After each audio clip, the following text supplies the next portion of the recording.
Assalamualaikum warahmatullahi wabarakatuh. Alhamdulillah kita masih diberi kesempatan oleh Allah Subhanahu wa Ta'ala untuk membahas hal menarik seputar Islam. Aksi Ivan Gunawan memamerkan boneka arwah atau spirit doll miliknya di saluran YouTube Boy William menjadi viral. Kemudian, artis lain juga mulai bermunculan membawa boneka mereka masing-masing, seperti Sarwendah, Celine Evangelista, Roy Kiyoshi, dan Soimah. Lantas, bagaimana hukum adopsi spirit doll dalam Islam? Spirit doll adalah sebuah boneka berbentuk bayi atau anak kecil yang kabarnya diisi oleh arwah anak kecil. Para pemiliknya memperlakukan boneka ini seperti layaknya anak mereka sendiri. Tren mengadopsi spirit doll ini membuat Majelis Ulama Indonesia turun tangan. Ketua Bidang Dakwah dan Ukhuwah MUI, Kiai Haji Muhammad Kholil Nafis menyebutkan bahwa manusia tidak boleh memelihara makhluk halus.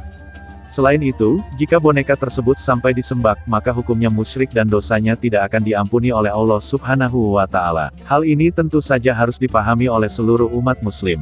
Dipercaya membawa keberuntungan, tren spirit doll ini memang bisa menjadi awal dari kegiatan yang termasuk musyrik menurut kacamata Islam. Sementara itu, Sekretaris Komisi Fatwa MUI, Kiai Haji Miftahul Huda, menanggapi tren ini dengan menjelaskan terlebih dahulu mengenai boneka yang umumnya digunakan untuk bermain oleh anak-anak dalam Islam.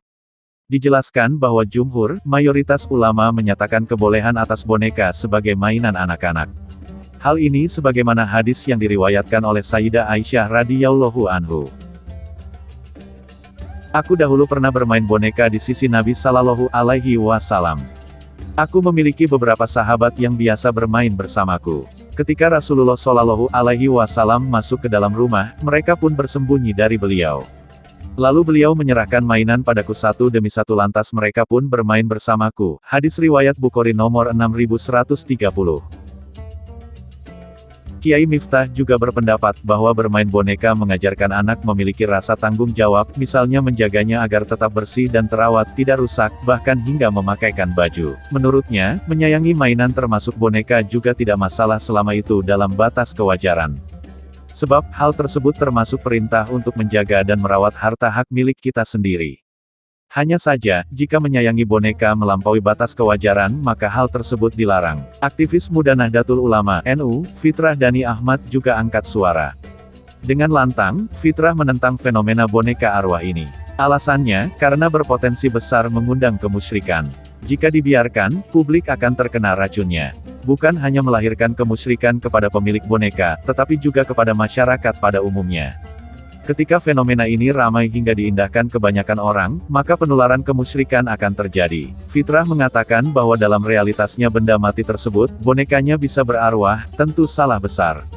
Menurutnya, itu bukan arwah real. Dikatakannya, seperti contoh lain, misalnya keris. Pada zaman dulu, keris dianggap sebagai simbol kejantanan laki-laki. Seiring bergesernya zaman, pemahaman masyarakat akan hal tersebut menjadi salah kaprah. Keris yang dianggap sebagai simbol magic, khodam, perdukunan dan hal-hal lainnya yang berbau mistis, itu musyrik.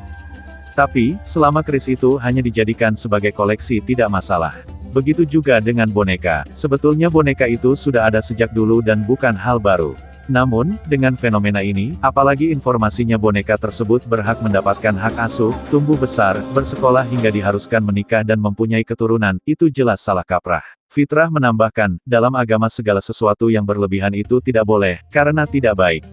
Menurutnya, kalau hanya sekedar memiliki boneka tidak ada larangan, hanya saja akan menjadi berbeda hukumnya ketika sudah dilakukan secara berlebihan. Demikian penjelasan mengenai pandangan Islam tentang spirit doll. Sebagai umat Muslim sudah sepantasnya untuk tidak mengikuti hal-hal yang mengarah ke dalam kemusyrikan. Perdalam lagi ilmu agama kita agar tidak terjerumus pada hal yang dilarang dalam Islam. Sekian video kali ini, jangan lupa untuk like, komen, subscribe dan nyalakan lonceng notifikasi agar tidak ketinggalan ilmu agama Islam lainnya. Wassalamualaikum warahmatullahi wabarakatuh.